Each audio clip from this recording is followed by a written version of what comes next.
And you are now live. Thank you, Aisha. Welcome everyone to this evening's FBS Chat. We have Stanus from Johannesburg, South Africa. Thank you very much for being with us, Stanus. And my co-host, Mark McKergow, still in Edinburgh. Hi, everybody. Yeah, still in Edinburgh. Good. Brilliant. So, Hi. yeah. Hi, Joe, and I'm Mark. Thank you. So, yeah, I normally always fascinated, Stanus, how you came across the solution-focused approach initially, and what grabbed you by it? What made you want to carry on?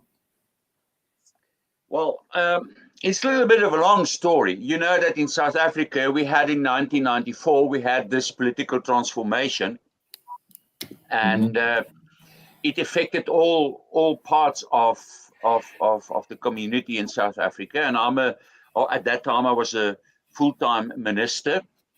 It also affected the church. I used to be pastor in a parish of 1,500 people around about 1994, serving. It was a parish in the central business district of the industrial town. And when the new political dispensation came about,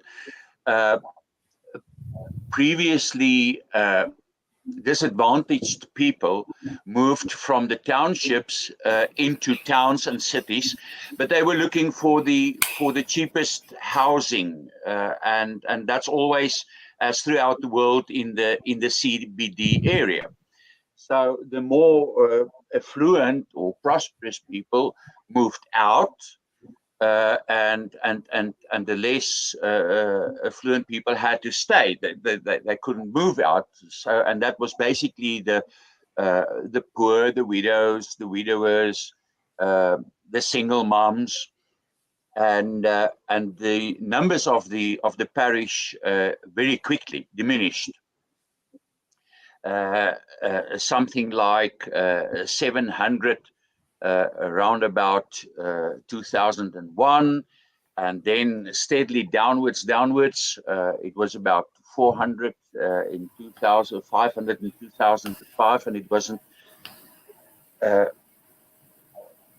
They couldn't afford me as a full-time minister anymore.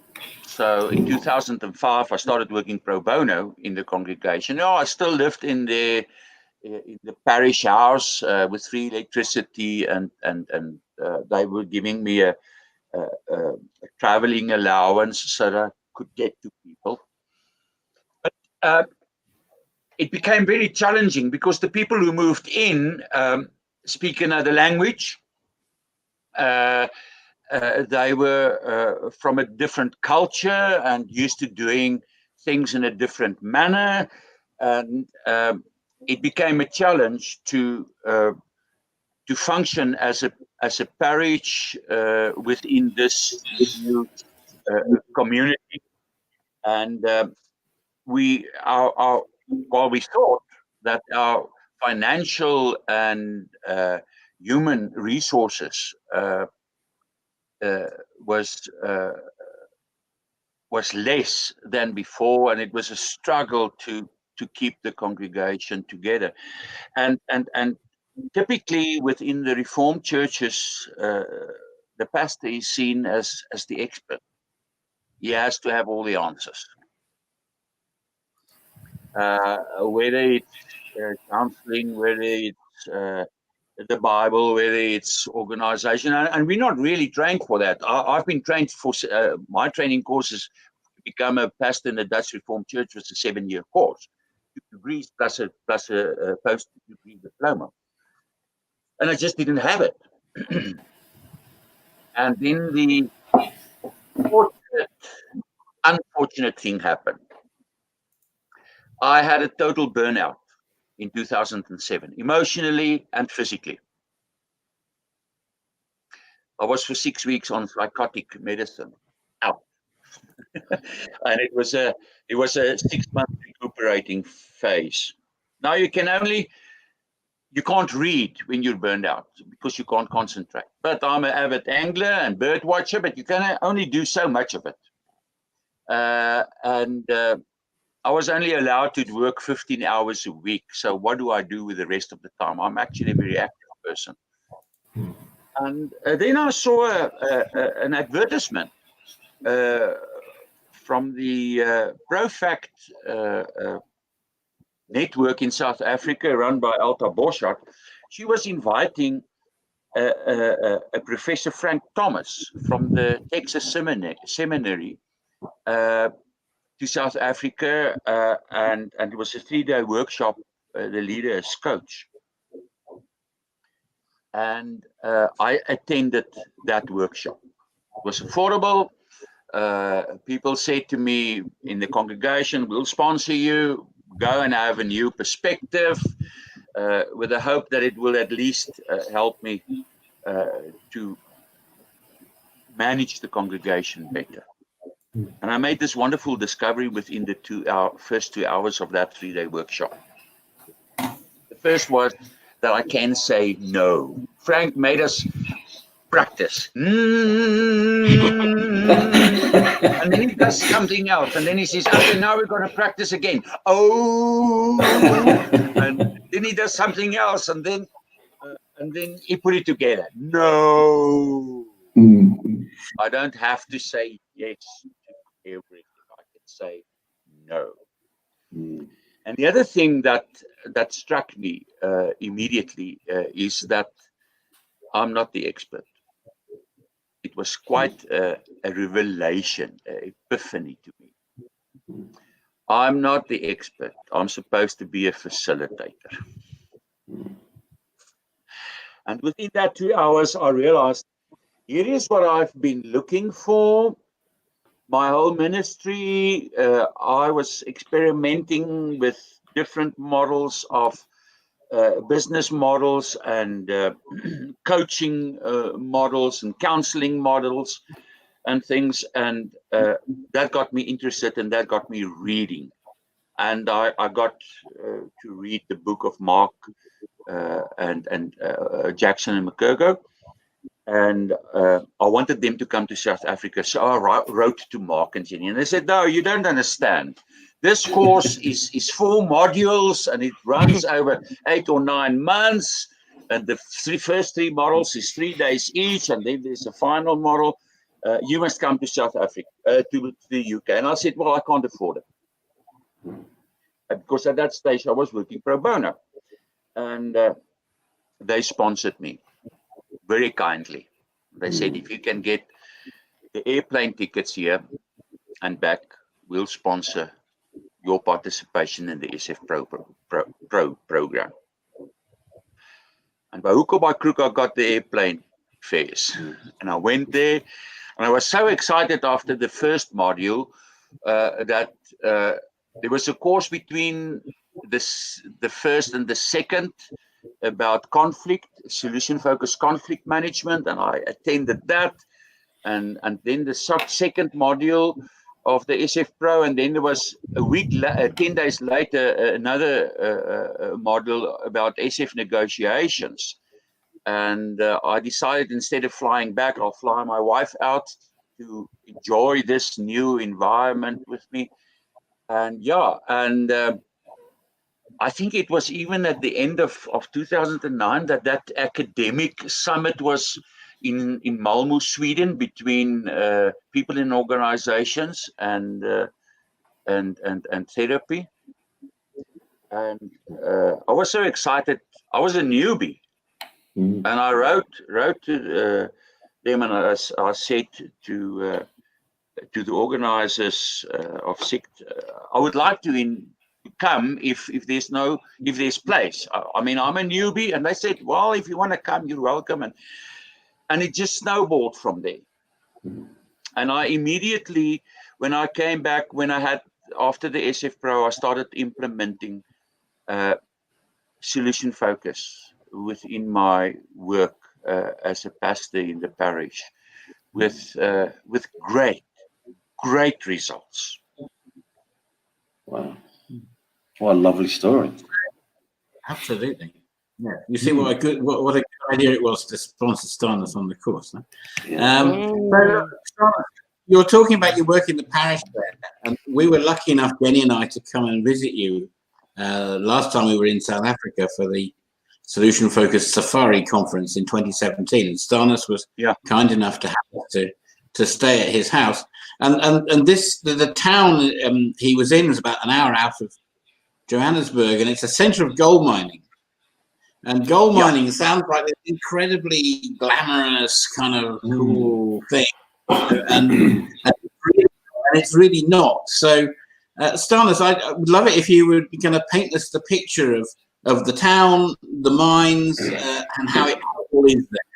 You're not there anymore. I think you're in Joburg now. But to paint us the picture of the town, please. Well, it's gold mining. It's gold mining, and the inhabitants of the town itself is 70% of the people staying there, in one way or another, have jobs on the mine or subcontractors to the mining industry. Now, with the political change in '94, all big companies had to become economically broad-based black empowerment, which meant that they had to employ more black people, colored people, people of Indian origin, and so forth. So what happened is that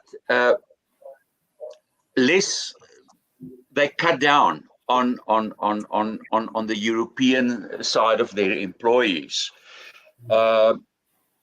and that was part of the problem, that the parish itself became very small. Children who used to, when they done their senior certificate, used to go into the marketplace, would generally go into some job within the mining industry, but they couldn't go there anymore because of this broad-based black empowerment, economic empowerment. So they moved to the cities. So there was also the average age of European people became something like 50, between 45 and 55 years of age. So congregations were becoming older and so forth, which is also a very. But then again, the people there within the mining industry, it's a highly dangerous job, and people have a lot of stress, and this stress works itself out in some funny ways.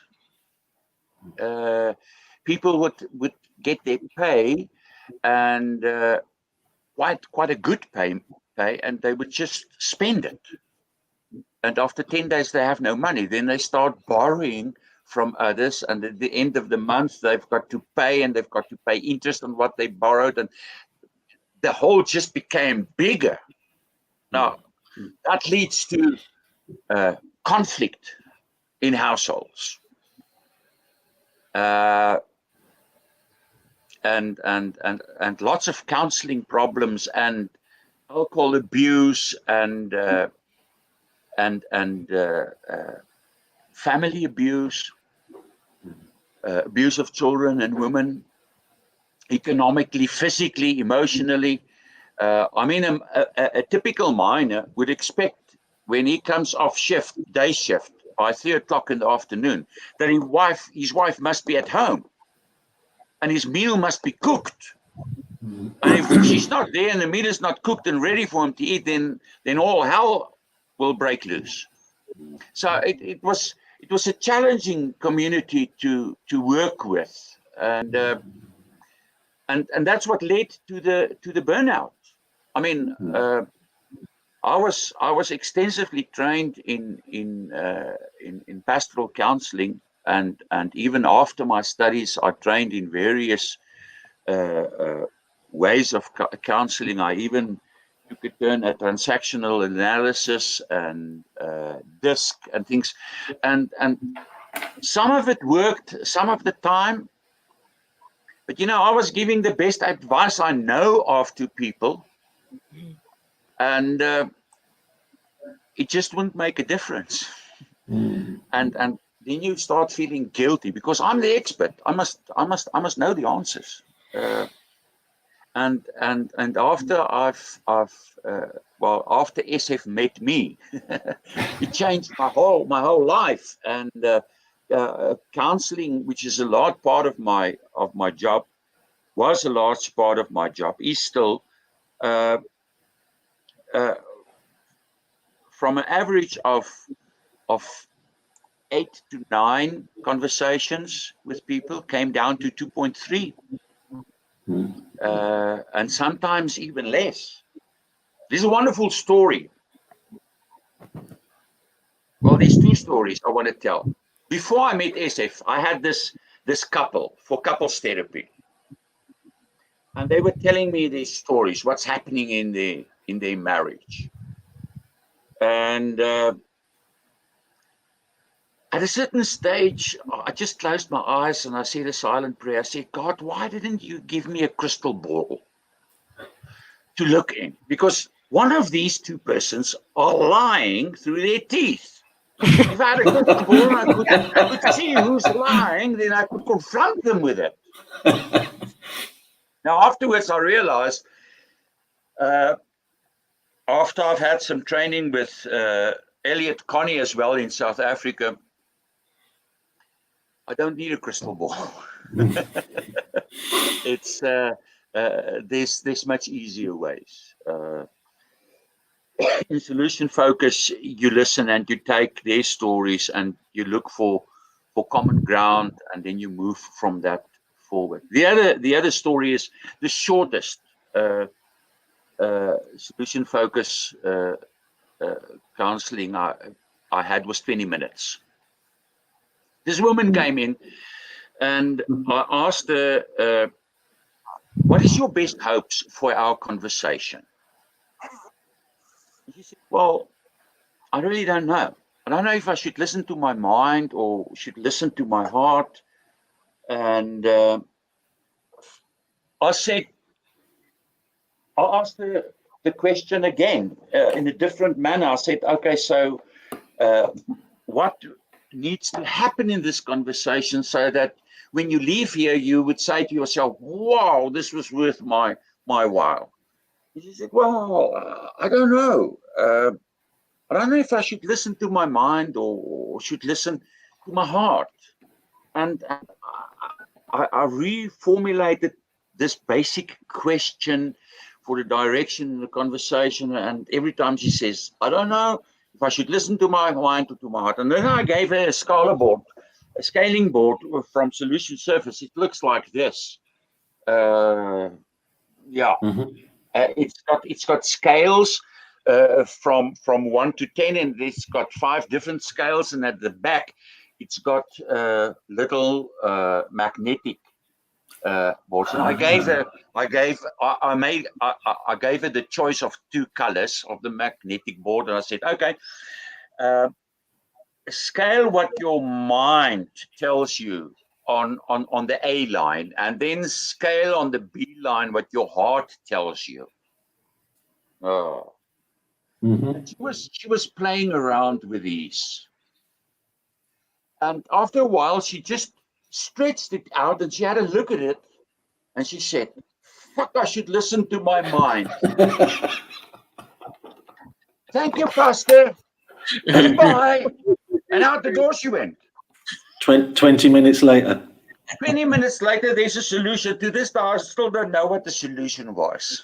That's the kind of difference that solution focus made in my life, in this environment that I was to pastor a parish and people. Yeah, that's what I was going to sort of ask you, Stanus, because obviously you had the burnout. You've been trained in lots of different ways of therapeutic language or talking to client or your parishioners, and then you found the solution-focused approach. And it sounds like not having to be the expert was something that was quite attractive, and I think that's attractive to most of us, not having to be the expert in that client's life. What difference did it make to your parishioners when you worked this way, when you changed the way you were working with them? Well, I presented a talk at EPTA 2018. I was invited by Plowman to come and talk about solution focus and pastoral work. At the previous EPTA, me and John Wheeler wrote an article in the EPTA book Upside Down about solution focus and Christianity, and that he was at that one, and it interested him, and then he invited me to EPTA and Sofia in Bulgaria, and the title of the workshop was From Pulpit to Counseling and Everything in Between, because solution focused really had an impact on everything. I mean, if you look at preaching is the worst way of communication there is, because it's one way, huh? Yeah. And it tends to be very prescriptive and dogmatic.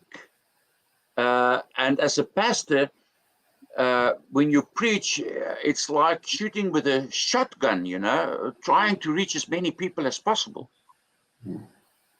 And I don't think that traditional way of preaching that I was trained in is really respectful to the congregation or really helpful. So we changed that in different ways.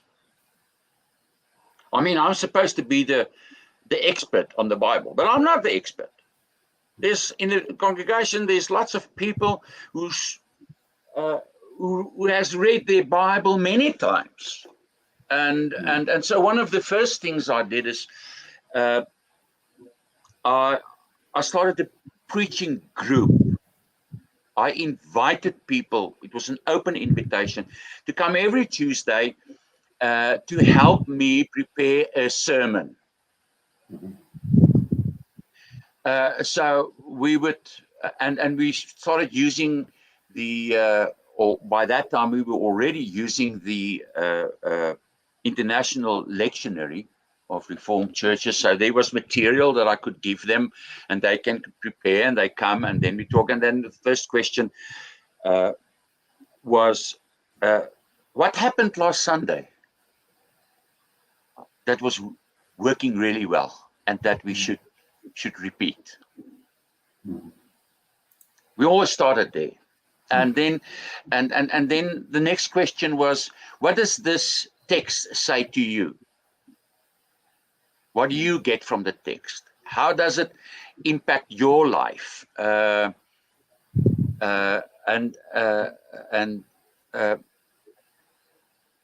What difference can this text make to the life of the congregation, to the life of individuals, and what will it look like, and so forth, and what else, and what else, and what else, and what else, and then I would ask them and say, okay, what do you think should be the catching phrase for this sermon? And we even started with asking metaphors. What metaphor should we use to bring this closer to home to the congregation? So we had this co-construction and cooperation in preparing a sermon.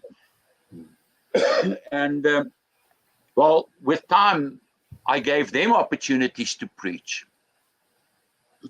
And And the interesting thing that happened with this kind of preaching is that the attendance, which was 23% of the total membership on a Sunday, has risen very, very quickly to 34. And then at the end, when I retired in 2017, at the end of 2017, the worship attendance was 50% plus.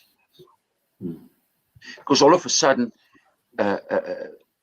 we reached people by collaborating with them and listening to them. I mean, we once used a metaphor, a bucket list. I didn't know what a bucket list was until one of the youngsters told me about a bucket list. Then we had to Google it, that kind of thing. So the youth also get involved, and I could more effectively bring the message to them. And then the sermon itself was less prescriptive. We started with what is given. What has God given us? What is there, already there, that we can build our relationship on with Him, and we would see this a process. We would see, spiritual growth traditionally is seen as a sort of a linear process. Step 1, 2, 3, 4, 5, 6, 7, and then you're there. But we started emphasizing that spiritual growth is a process, and not everybody is at the same place in their spiritual growth, but it doesn't matter where you are on the line from being perfect, which we can never be on earth, and the non-believer as zero, but you're somewhere on the line. So we would start asking questions at the end of a sermon. What is the small next step that you can take to take this message forward in your spiritual growth? And just leave it open to it. We trust that they would make the connection and that they would go forward. I would even sometimes use a scaling question in the sermon to help people realize that there is spiritual growth in their life. It's not that they're non-believers or that there's nothing in their life, and help them discover what is there. I remember having a Holy Communion with a congregation, and the question is, who could partake in the eating of the bread and the drinking of the wine? And traditionally, we have a table with the bread and the wine in front of the church, and I made that 10. I said, this is where Christ is with the signs of Holy Communion. And then I started walking down the aisle, and I went to the outside of the church, but the microphone could still, they could still hear me over the microphone I was wearing. And I said, well, this is 0. You're not in the church. So where are you on this line between 0 and 10? You can't be at 0. I like to use 0, not 1, but I know there's a whole discussion about it. But you can't be at 0. You must be, because you're in church. And what is there between whatever your number is and how can you grow, and what would you notice? The typical solution focused questions, and all of a sudden people is relating to the message. But also in terms of organizational, church is an organization. It's volunteers, but as soon as there's a certain amount of people, you start to organize. And one of the things I realized, the way forward for this congregation was, people are leaders in their ordinary life from Monday to Saturday. They partake in organizational life, if it's work or sport or a social club or whatever. So I'm only a leader amongst leaders. I mean, a father and a mother are leaders. They're the leaders of their household. So I decided, traditionally, a church growth management is a top to bottom sort of approach, and I'm only a facilitator, or as Mark would call it, I'm only the host. So what I would do is I started at the beginning of the year having a conversation, an open conversation, invitation to the congregation to come into a church hall and ask them,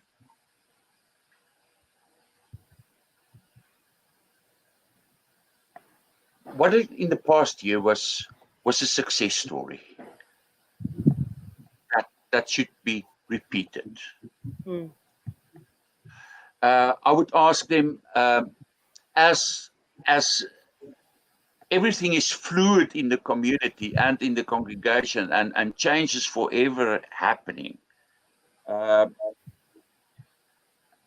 what should we keep and what should we leave since the context has changed? What do you want for the next year? Where do you see us going? How can we be? How can we make a difference in the community that we serve? And we would use the Oscar model of Jackson and McKergow, and we would start with a review of the previous year, and then go to the opportunities and everything else, and work through it, and then the congregation would decide on next small steps. You know that traditional, well, in church circles they say it's 20% of the membership that makes 80% of the difference.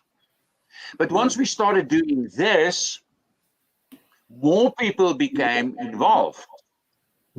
So that in the end, it was 60% of the membership that was making 80% of the difference. This was a poor community. It was it went down to 200 members, but they were feeding 150 poor Africans with a meal from Monday to Friday. They would feed 11 elderly with a meal from Monday to Friday. They were feeding children for every school day with a food parcel, 60 children at the primary school. After I left, this work was continued by them, and they even started something new. They get involved with a preschool, early child development, in an early child development program. I mean, while I was touring the world with Soul World and EPTA, they had sometimes two fundraisers a year, and they would run it without me. And the wonderful thing is, the year after I retired as a full-time pastor in 2017, and in 2018, they had the biggest fundraiser, bigger than when I was there, and they were without a minister. Wow. So organizationally, it made a difference.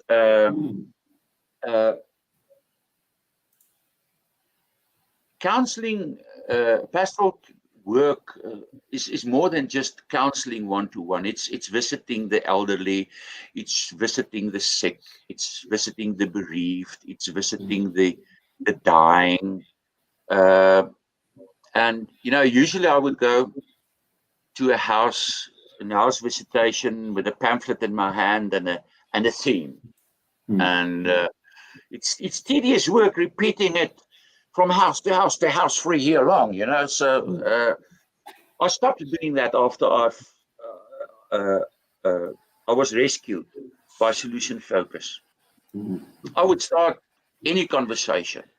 When I walked into the house, we would greet each other, and then one of the first really questions was, what would make my visiting you tonight worthwhile?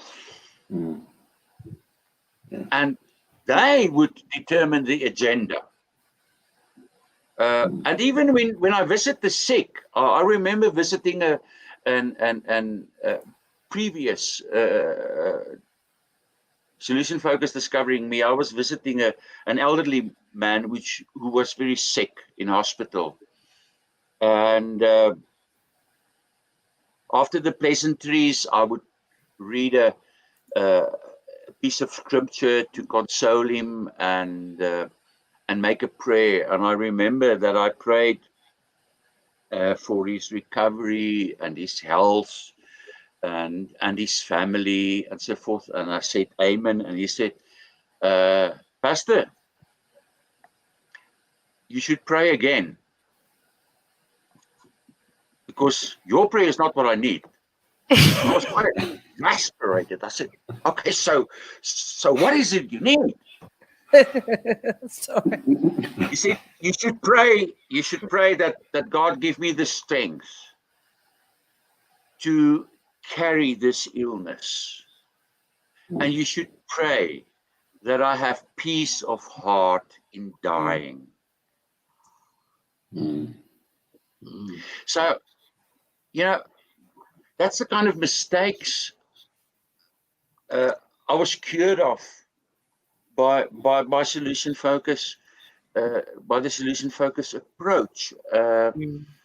It's about what people want. It's not what I think they need or what I think they want. It's what they want, and I'm there to facilitate and cooperate with them in co-constructing solutions that fits their particular context and needs, and this particular way of working by word of mouth spread, so that people, non-religious people, would phone me for an appointment to come and see me, because this was a new way, of doing things. And what usually happens is, after the medical aid stop paying for the psychologists and the psychiatrists, and they've got no resources left, financial resources, then they would phone me. And I'm a bad businessman. I do everything pro bono. But it was also a very good advertisement for the congregation, because these people would then come to worship services to come and see, and some of them would stay or become involved elsewhere where their particular religious needs were better met, which is fine. It's their decision. But yeah, what difference did it make? It made all the difference. There's not an aspect of my pastoral work that wasn't impacted by Solution Focus. Wow. Thank you, Stanus. That's amazing. Joe, we've got to watch out here. We've asked 3 questions so far, and 40 That's all right. Yeah, well, so be short if I'm... No. I'd like to shift a little bit now, because I know, apart from being a very skillful solution-focused practitioner and a minister, of course, you're also operating in an African setting. And this is probably some distance from most of our viewers and listeners' experience. And I know that you've been looking at aspects of the African way of doing things Yeah. that seem to be a bit coherent with solution focus. And I remember you doing a very nice workshop at one of the conferences about the HOTLA, the way of group decision making. So I'd be very interested, and I think all our viewers would be too, to hear a bit about what do you find in the African context that's interesting and would be helpful. Yes. Yeah, I also did some and do because they didn't pay me any income. I was free to do some organizational work as well. And there was a masterclass by I was searching the internet and I saw the title of a book, Solution Focus and the HOTLA System.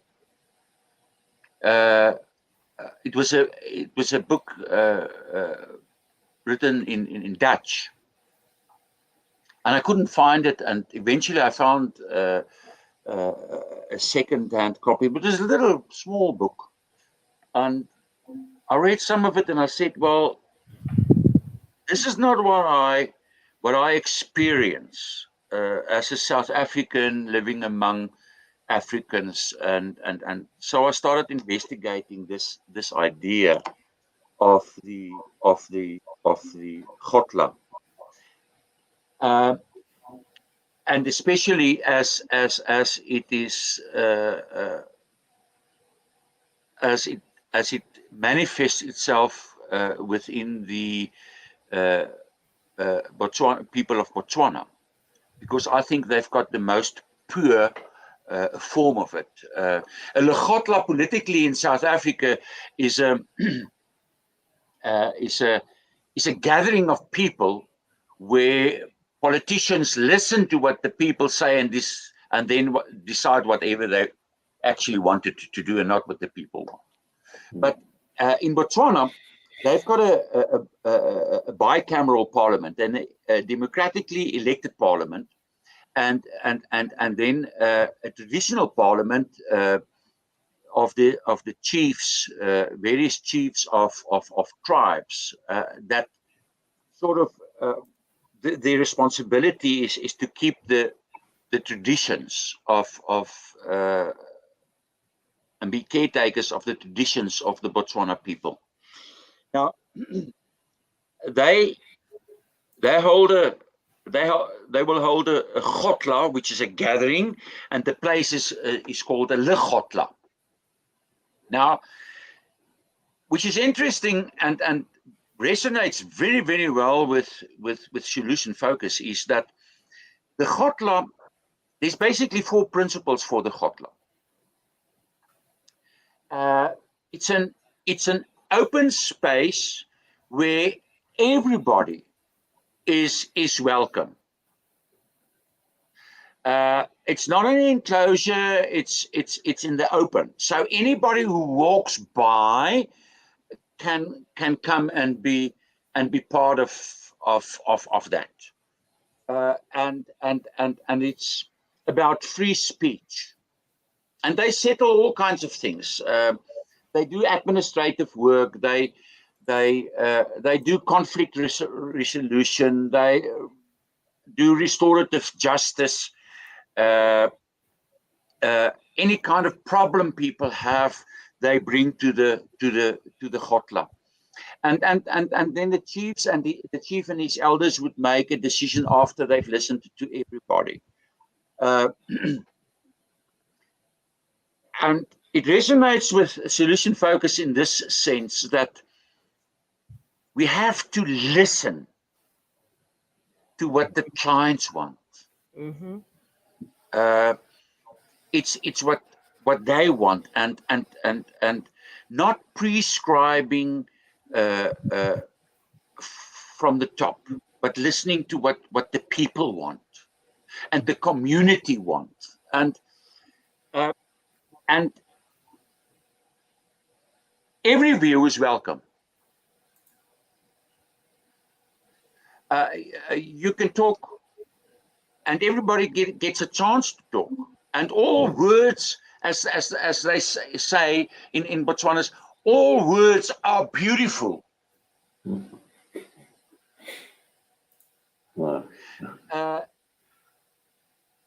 and then the focus in this chotla, which also, I mean, immediately you will recognize how it resonates with solution focus. The focus of the chotla, of the gathering, is the now and the future. It's not about the past. It's how we can recreate the problem of the past into something new, and in healing the community, and how to, for instance, if somebody broke an axe that he borrowed from his neighbor, and he wouldn't recompensate his neighbor for it, then his neighbor would take him to the chotla, and they would ask the people, the community, how can this conflict be resolved now and in the future? So the focus is not what happened in the past, but what can we do now to heal a broken relationship? And then another thing is, in the chotla, whatever is decided is a collective responsibility. They use the word boto. Mandela used the word Ubuntu. Boto and Ubuntu basically means the same thing. My humanity is determined by your humanity, and Boto stands in the center of all this, and it's a very respectful way of working with people. And I once did a merger in Belgium between Attentia and CMBT. It's two companies that organize the labor laws of Belgium for outside companies like Shell or whoever that works and sells and produces within Belgium, and they went through a merger, and the previous year I attended a workshop by Alan Kay, a masterclass presented through Il Faro in Belgium, and Anton Stellemans, who's had contact with Africa and the Republic of the Congo, we talked about things, and he said, but why don't you come for a morning and just present this chotla idea to people who's going to attend the masterclass? And Jean Verstraete, one of the CEOs of this merger, was at that course, and he asked Anton to help them, and he said, no, ask Stanus. This is the thing about the solution-focused community. We don't hoard our little space. We share it, and that's how I came. And they specifically wanted me to handle this thing according to the chotla system. The solution-focused safari that Mark talked about in 2017 was actually in South Africa. There's a lot of therapists that does solution-focused work. Not many people in organizations. I'm the only one that really wants to specialize in organizations and has done some specifically organizational work. Only with small and medium enterprises, because I'm white and I'm 60, above 60, and I don't I'm not that broad-based black economic empowerment. A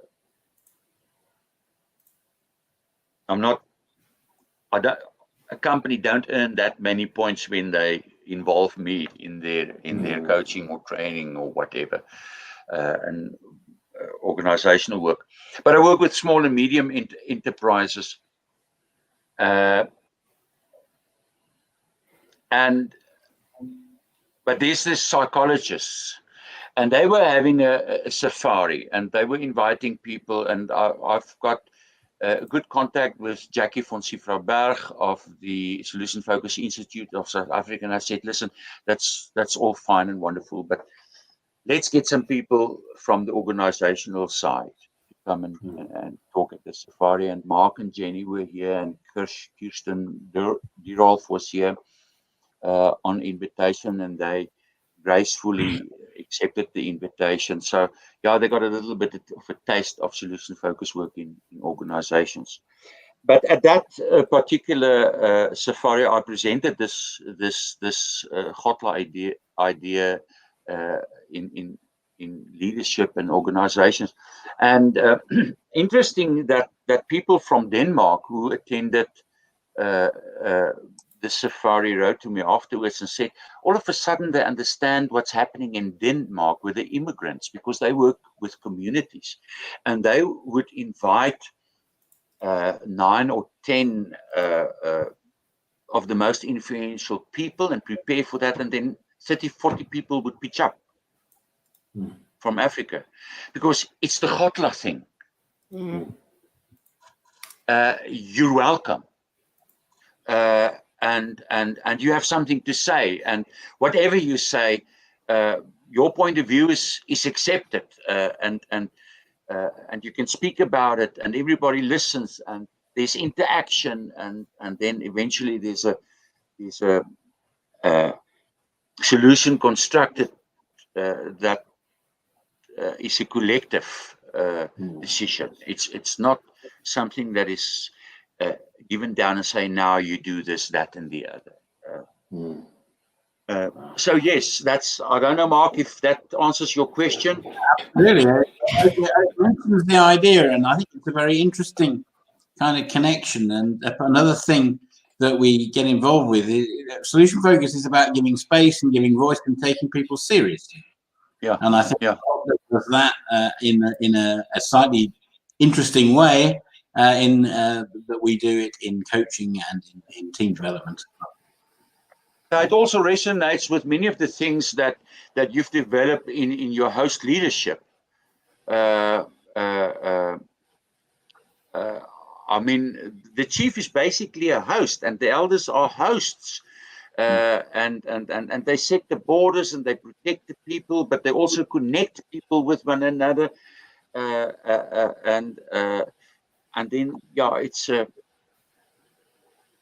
communal decision. They make a lot of compromises in reaching decisions, and so yeah, this and in South Africa, I worked with a team of volunteers. In the Gauteng sports department. My wife was a manager there, and this team had a problem in working together and following the guidelines that was given to them from the top, the political leaders, but they had to do the work, and there was no real connection between what they're doing and what the political leaders wanted and what the community wanted, and so forth. So that was one of the wonderful workshops I had with this team, which was exclusively African people. And we used this Gotla idea as well, together with SF, and we had great results with that. And that was, if I remember correctly, that workshop was in 2013 2015, and my wife retired in 20. It must have been in 2014 because my wife retired in 2015. And to this day, some of the people that is still, well, they went up the ranks now, but some of the people that was part of that workshop, when they have a problem, they still phone me. And they still say, listen, me and my team, which is now a new team, we want to come and have a meal with you and talk about the restrictions and the problems and how we can solve it. And it's 5 years, 6 years after the time. We don't have direct contact with them, but it made a huge impact on them. And I found that solution focus works across cultural boundaries. And so I know you said earlier that you'd retired. What's left? What are you hoping in the near future? Is there something exciting happening or something you'd like to achieve?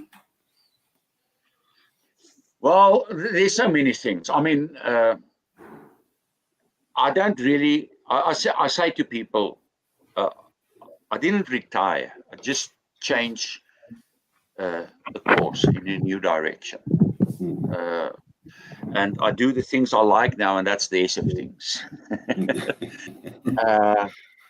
So, yeah, I want to continue with that. Hopefully, there will come a chance to meet like-minded, solution-focused people and many friends overseas from face to face again. I still have this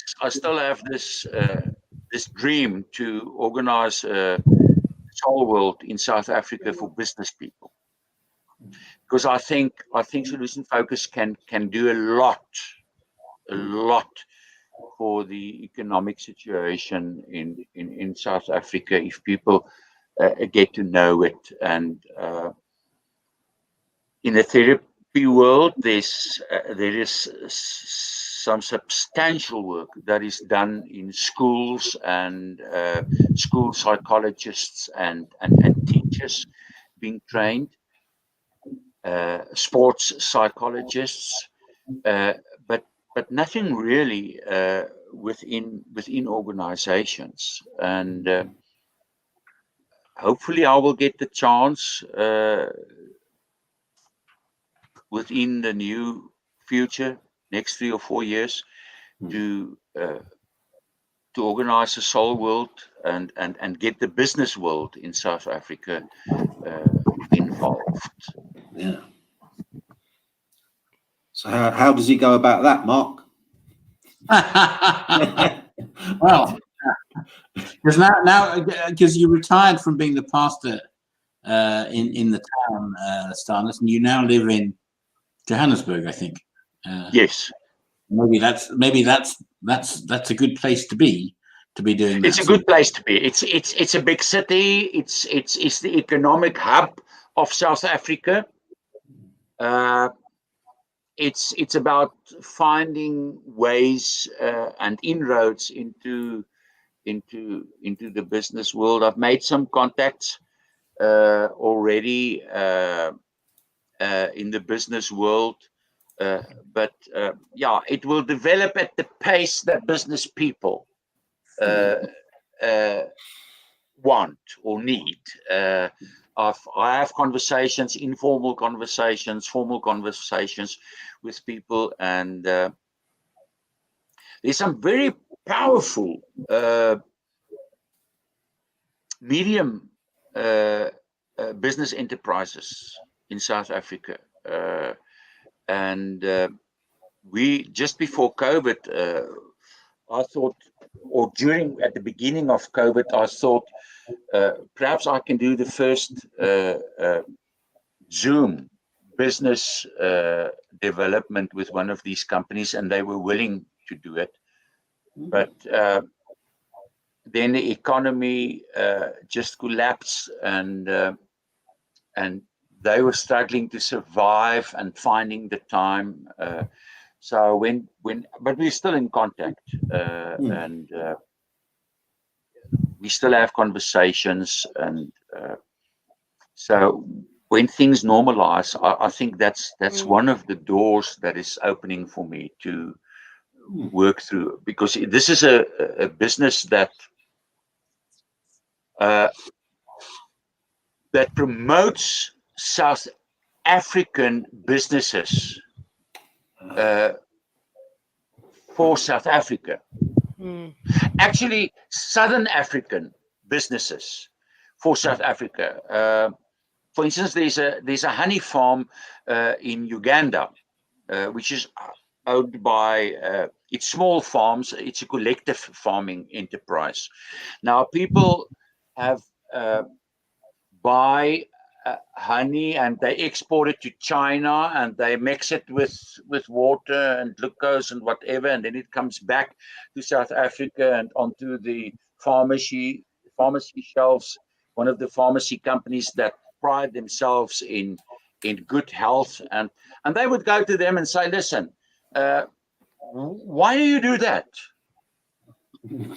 Why don't you buy directly from Uganda and put pure honey on your shelves if you're so health conscious? So they've got lots of contacts with local businesses, medium businesses and small businesses, trying to promote them. They're not so much worried about the big enterprises. That they say, well, you know, they're international, they're global, and they're actually doing nothing for South Africa. They're just taking the money out of the country. And so this is a very powerful organization, and my hope is to work through them and sounds like a great place. Can have Soul World. Sounds like a great place to start. Yeah. Yeah. Brilliant. Wow. So Stanus just mentioned Soul World there, just very briefly. That's the kind of get together of organizational solution focused people, whether they're coaches, consultants, managers, leaders, whatever. And we are planning one of those this year, the 10th to the 12th of June in Vienna. Well, in Vienna, fingers crossed, but we'll try and make something happen, even if it's not in Vienna. It may well be online, of course, who knows. But anyone who's interested in organizational solution focus, that's the place to come. It's the kind of place where all the SF organizational folk get together. And so definitely look that up. And if you're at all interested in this kind of work, that is the place to go. Come and stick your head, come and say hello, and come and learn from some great people, including folk like Stanus. Yeah, fantastic. Yeah, well, Joe and I will be attending. We've already I've had the discussion with myself, and I think it's very important. Even though we're a small charity, we are an organisation, and it's extremely important for our future in the charity field. So yeah, we'll hopefully, fingers crossed, be attending. Guys, we've actually come to the end. What an amazing chat. Yeah, I've learned so much. And I really enjoyed it, and thank you for inviting me, and thank you for referring me, Mark. This was this was a great experience for me. Thanks a lot. Oh, thank you. You know, it was lovely because I just sat here enthralled. I didn't have to do much. It was fantastic. So while you were sitting there, Mark and I were working very hard. Oh, I bet. Oh, yeah, you were. Lots of partnership. Yeah. Mark and I have this partnership. We were working very hard behind the scenes, weren't we, Mark? I was taking full direction, and I absolutely loved it because it made my life a lot easier. But I am in awe of everything you've spoken about, and it's actually made me think quite a lot about my practice. And I have an idea that maybe we can talk about with Mark and yourself. And I just think watch this space. It's brilliant. You are fantastic. And again, thank you so much, Mark. You are amazing, and thank you so much for putting us in touch with such a brilliant person. Well, great to have him. SF is brilliant. I'm just a product of solution focus. Yeah. Oh, look at that. What a lovely way. Yeah. Good end. It really is. And Yeah. our next FBS chat will be on the 6th of January, where we have our very own Matt, Guy Shannon, and Mark McKergow talking about solution focused music, which is going to be, and what a way to start the year. I just thought, what a brilliant way. Let's do it. And free for fantastic people. Oh, and Jonas Wells. Sorry, Jonas. And Jonas Wells. So fantastic solution focused therapists. What a way to start the year with a bit of music. And we'll see you then. But can I just ask you guys to just stay there so we can say a personal goodbye? And everybody else, we'll see you soon. Yeah. Have a lovely Christmas, everyone. Yeah. Thank you very much. Okay, bye-bye.